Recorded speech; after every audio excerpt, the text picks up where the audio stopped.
270 का भावार्थ। 3 प्रकार के अध्यवसान की चर्चा की। अब आगे, वे जब तक आत्मा का और रागादि का, आत्मा का और नारकादि कर्मोदय जनित भावों का तथा आत्मा का और गेरु अन्य द्रव्यों का भेद न जाना हो तब तक रहते हैं। अध्यवसानों का अस्तित्व आत्मा में तब तक रहता है जब तक आत्मा और आत्मा से अन्य भावों का भेद ज्ञात न हो, जाना न जाए। 3 प्रकार की चर्चा इसमें भी की। वे अध्यवसान तब तक रहते हैं जब तक आत्मा का और रागादि का, मैं जीव को दुखी करता हूँ, सुखी करता हूँ, ऐसा राग, इसका और आत्मा का भेद जब तक ज्ञात न हो तब तक यह अध्यवसान चलता रहता है। आत्मा का और नारकादि कर्मोदय जनित भावों का, आत्मा और नर तिलिंग मनुष्य देवादि और इसी तरह के अन्य भी भाव, जब तक इनका और आत्मा का भेद भाषित न हो तथा आत्मा का और गेरु अन्य द्रव्यों का, आत्मा का अन्य द्रव्यों के साथ जो गेय संबंध कहा जाता है उसको अज्ञानी वास्तविक मानता है। गेय संबंध वह तो आत्मा जानने वाला और पदार्थ जानने में आने वाले केवल इतनी वस्तु स्थिति बताने के लिए आत्मा का और अन्य पदार्थों का गेय संबंध कहा जाता है, लेकिन सचमुच इसमें संबंध मात्र का अभाव है और इस बात को जानता नहीं है अज्ञानी, इसलिए वह इसको वास्तविक जानता है। क्योंकि इन पदार्थों के साथ मेरा जानने का और जानने में आने का अर्थात ज्ञायक ये संबंध है, इसलिए मैं धर्मादि द्रव्यों को जानने वाला हूँ। इस तरह ज्ञान के नाम पर अज्ञानी इस अध्यवसान का सेवन करता है। वे भेद ज्ञान के अभाव के कारण मिथ्या ज्ञान रूप हैं। भेद ज्ञान का अभाव जब तक रहता है तब तक ये अध्यवसान मिथ्या ज्ञान रूप हैं, मिथ्या दर्शन रूप हैं और मिथ्या चारित्र रूप हैं। भेद ज्ञान पदार्थों में अगर भेद है वास्तव में तो भेद ज्ञान हो सकता है और होना चाहिए। भेद ही ना हो तो भेद ज्ञान मिथ्या होगा। इसलिए आत्मा और ये जो 3 प्रकार की चर्चा ऊपर की, उनमें भेद है। ये तीनों प्रकार की चर्चा के जो विषय हैं वे आत्मा से अलग प्रकार के हैं। इस तरह आत्मा में और इनमें स्वाभाविक भेद है। भेद कैसा है? तो जैसे ये है वैसा आत्मा नहीं है, जैसा आत्मा है वैसे ये नहीं है। इसलिए ये भेद ज्ञान में पैदा करना चाहिए। अब तक स्थिति यह रही, या तो आत्मा ने इनमें से किसी को आत्मा माना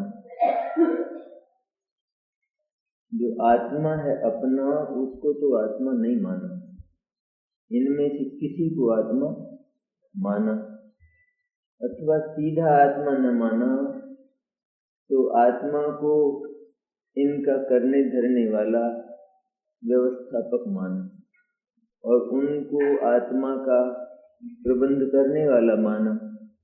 इस तरह कर्ता कर्म भाव के रूप में उसने संबंध स्थापित किया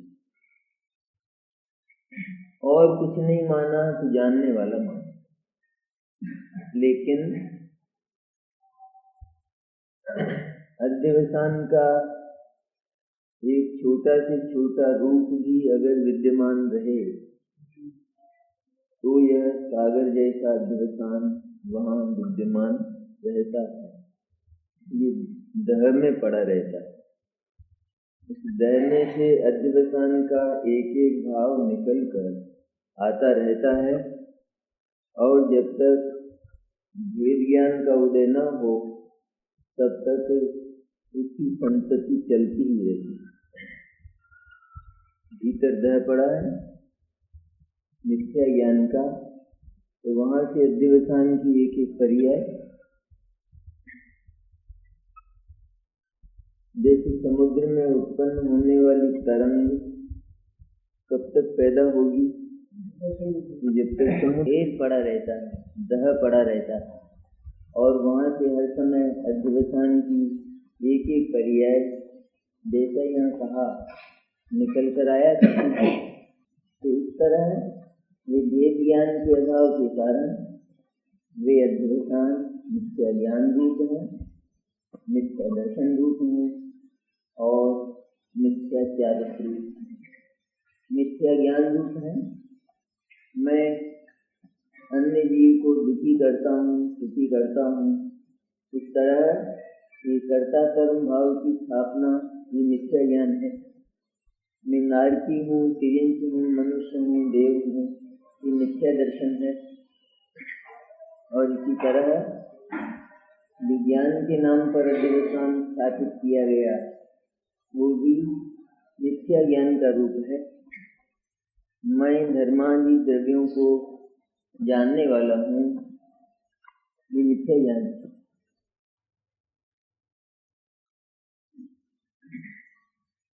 और मिथ्याचारित्र रूप है मिथ्या ज्ञान और मिथ्या दर्शन के होने पर आचरण का जो भी रूप पैदा होता है, आचरण की जो भी पर्याय पैदा होती है, वो सब मिथ्या होती है। क्योंकि मिथ्या दर्शन और मिथ्या ज्ञान में जिसको आत्मा माना उसी के प्रति आचरण होता है और वो आचरण गलत ही होता है, झूठा ही होता है। गलत तो सम्यक दृष्टि को भी हो, लेकिन वो मिथ्या होता है। शब्द मिथ्या है, गलत तो हो भले ही, राग द्वेष सम्यक दृष्टि को भी होते हैं और वह गलत आचरण है, लेकिन मिथ्या नहीं। ये तीन प्रकार के होते हैं। क्योंकि अज्ञानी जिसने परजीव से अपना संबंध जोड़ा तो वह पर को बचाने का, मारने का जो आचरण है वो निरंतर करता रहता है, ये मिथ्या आचरण है।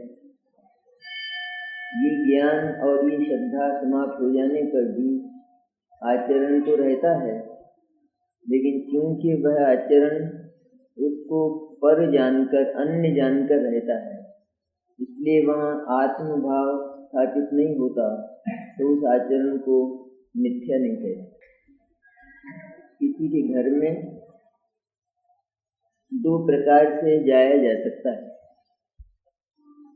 एक तो इस तरह कि वहाँ से वहाँ की संपत्ति उठाकर लाना, और एक इस तरह कि वहाँ की कोई व्यवस्था अपने को सौंपी गई है तो वो करना। दो प्रकार से, एक जो है वो आचरण की कमी है और एक आचरण का मिथ्यात्व।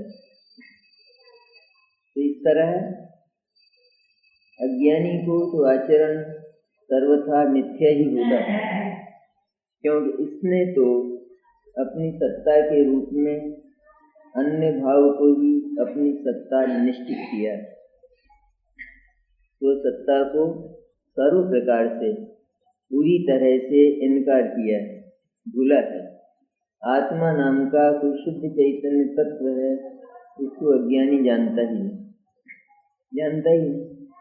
जानता भी है, मानता भी है कि मैं आत्मा हूँ, तो फिर उस आत्मा के अन्य के साथ कुछ संबंध जोड़ लेगा, मानता भी है। एक तो क्या है, एक तो अज्ञान का मिथ्या दर्शन का रूप क्या होता है कि आत्मा से भिन्न भावों में ही आत्मीयता स्थापित कर लेता है। ये तो जैसे अन्य दर्शन है, तो वे तो आत्मा नाम का कोई चैतन्य तत्व मानते ही नहीं, मानते भी हैं तो बहुत कम दर्शन मानते हैं। तो वे तो ये शरीर, मन, वाणी इत्यादि में ही आत्मा को स्थापित कर लेते, कुछ मानते भी हैं अलग से आत्मा नाम का पदार्थ, तो फिर उस पदार्थ का संबंध लोक व्यापी करते। एक से भी आत्मा का संबंध जोड़ा किसी भी अन्य पदार्थ से, तो सब पदार्थों से संबंध स्थापित हो गया। तो इस तरह ये मिथ्या ज्ञान का रूप होता है, तो जहाँ अन्य सत्ताओं के साथ किंचित मात्र भी संबंध जाना अथवा अन्य सत्ताओं को ही आत्मा माना, तो फिर आचरण अपने प्रति न होकर उसके प्रति होगा। क्योंकि ये माना कि आत्मा का कर्म किसी को बचाना और किसी को दुखी करना है, ये माना नहीं। आत्मा का कर्म, आत्मा तो माना कि मैं आत्मा हूँ, लेकिन मेरा कर्म क्या, किसी को सुखी करना, तो फिर आचरण कहाँ होगा, अन्य में होगा आचरण। इसी तरह देहादि को आत्मा माना, तो फिर देहादि में ही सारा का सारा आचरण होगा। इस तरह वह आचरण मिथ्या होता है। मिथ्या क्यों कहा आचरण, मिथ्या क्यों कहा, पहले आए न, पहले हेतु आया ना इसके, याद है? आचरण को मिथ्या क्यों कहा आचरण,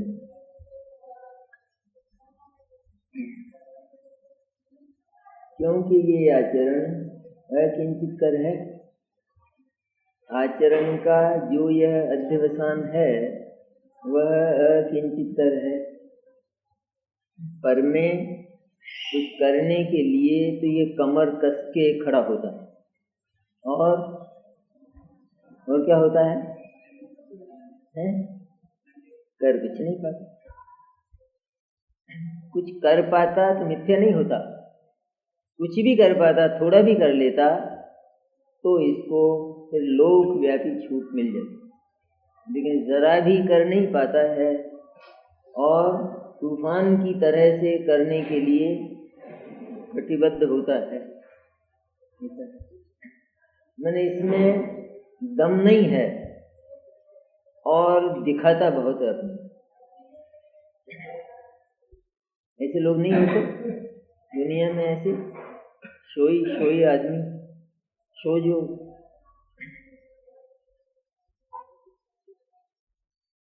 युद्ध में तो कोई जाए नहीं, और युद्ध के पहले ही जब तैयारी हो तो मैं जाऊंगा देखना से, कुछ कर नहीं सकता हो, जिसको एक शस्त्र संचालन तो आता नहीं हो जरा सा कि मुझे जाने दो देखना तो,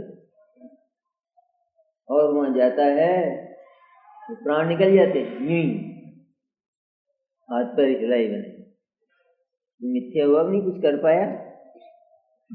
इस तरह ये मिथ्या आचरण अकिंचित कर है, इसकी अर्थक क्रिया नहीं होती।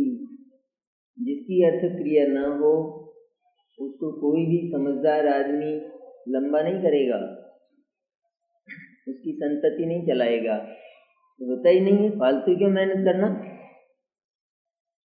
लेकिन इस अध्यात्म की एक विचित्र मूर्खता, अध्यात्म में क्या मूर्खता है ये जीव आज तक कुछ भी कर नहीं पाया दूसरे में, फिर भी इसकी मेहनत बराबर लंबी हो रही है, चल रही है। एक क्षण सोचने को तैयार नहीं है कि कुछ होता भी है या नहीं।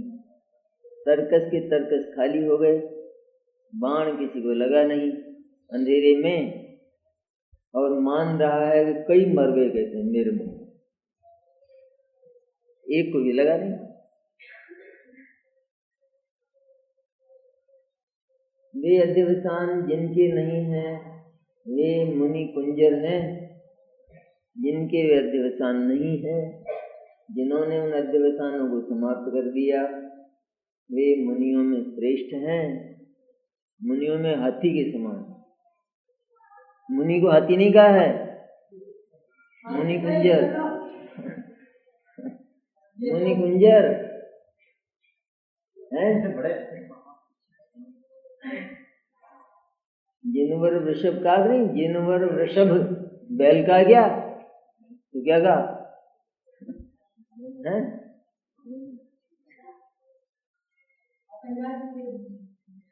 वे मुनि कुंजर हैं, वे मुनियों में श्रेष्ठ हैं, हाथी के समान।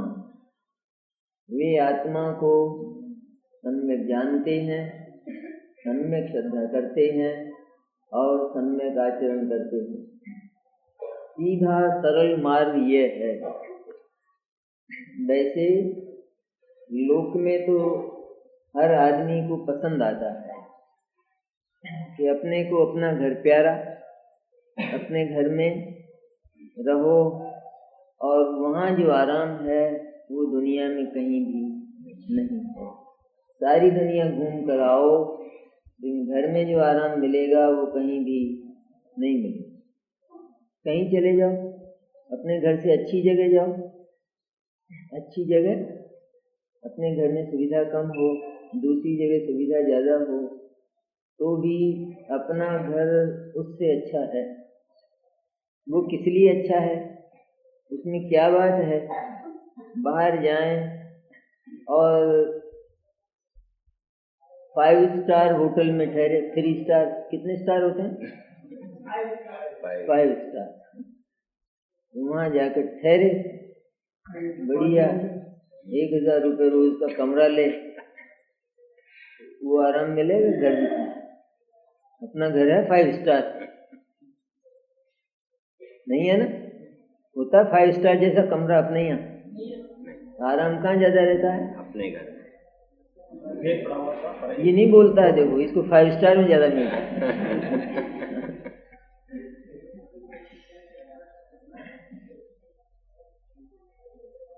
मिलेगा ही नहीं, बिल्कुल नहीं मिलेगा।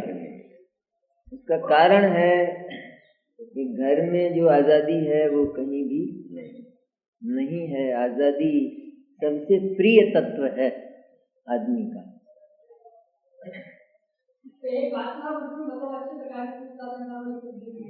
हाँ, वो सब सुख सामग्री की बात तो अपन ने की कि वो तो है, फिर भी उससे अच्छा अपना घर है, ये है बात। क्या उद्गल जैसी संपत्ति आत्मा के पास नहीं है। स्पर्श गंध वर्ण है, ये है कुछ काला पीला नीला इत्यादि है, ये है आत्मा में कुछ है, खट्टा मीठा कुछ है आत्मा में? नहीं है ना? ये आत्मा में नहीं है, तो भी आत्मा उससे अच्छा है कि नहीं? नहीं है, इससे अच्छा है ना? फिर भी इसी तरह जितने भी हों जगत के आवास, कितनी सुविधा संपन्न हो, बहुत बहुत समग्रताएं उनमें हों, तो भी उनसे हमारा साधन विहीन घर अच्छा है। साधन विहीन मन उतने साधन न हो, फिर भी हमारे जीवन के लिए तो पूरे के पूरे साधन वहां होते, इससे घर ही अच्छा है।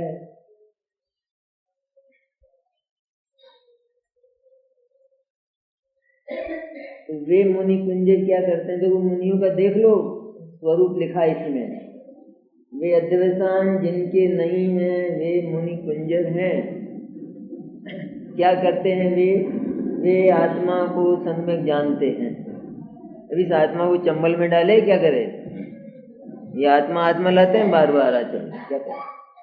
और कुछ लिखा नहीं, दुनिया को जानते हैं और करते हैं, ये करते वो करते, लिखा नहीं। वे आत्मा को सम्यक जानते हैं। क्या है उस आत्मा में, मिलता क्या है क्या उसमें ढोल में?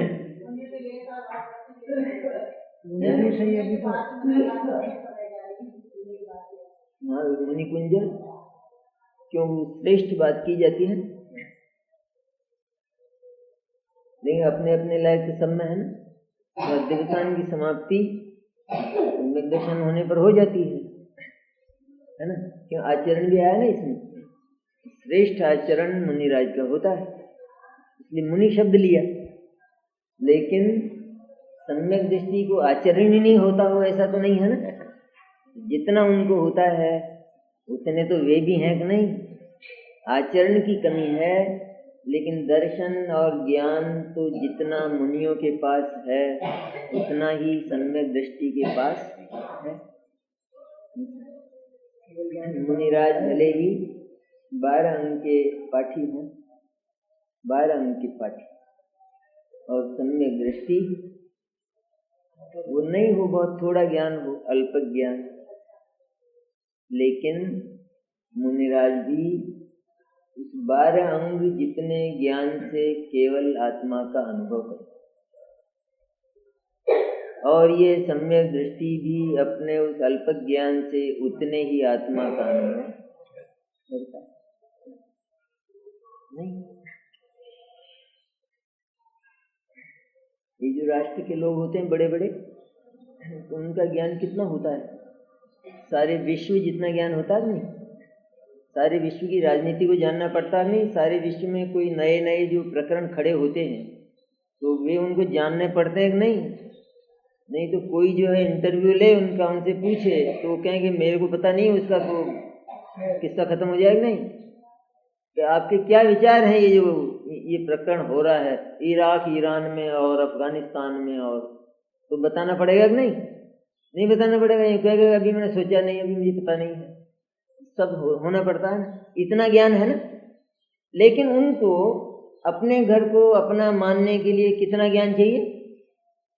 ये इतना ज्ञान चाहिए। तो उनसे अल्प ज्ञान वाला एक जो साधारण नागरिक है वो अपने घर को अपना मानता है कि नहीं? उस अल्प ज्ञान से तो पूरा का पूरा मानता है कि नहीं? और उनके पास जितना ज्ञान है वे भी उससे अपने घर को अपना मानते हैं। तो इसलिए अपना मानने के लिए बहुत ज्ञान की आवश्यकता नहीं। इसलिए ज्ञान की विषमता नहीं है गृहस्थ में और मुनिराज में।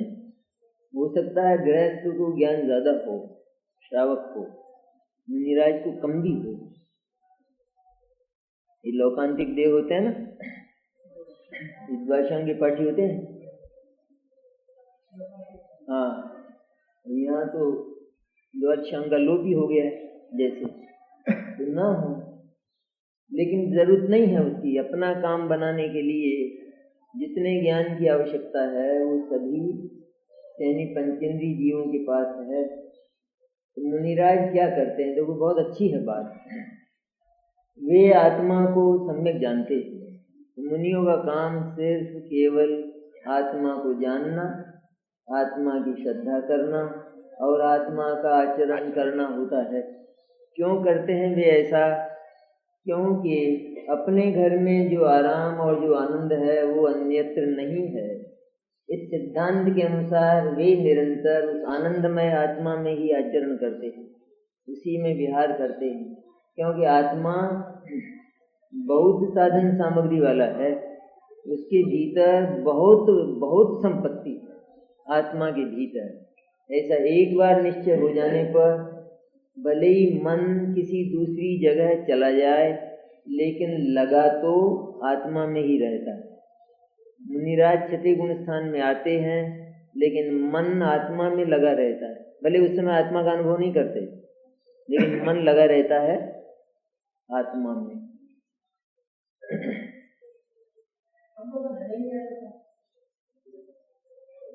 पहली बार जैसे ससुराल जाती है ना कन्या, पहली बार मन लगा रहता वहां पीहर में, घर में नहीं लगा रहता। सब बहुत दर्द होता है, वेदना होती है। तो जावे, जाना नहीं, जाने की बात नहीं है, जाना इतना वजनी नहीं।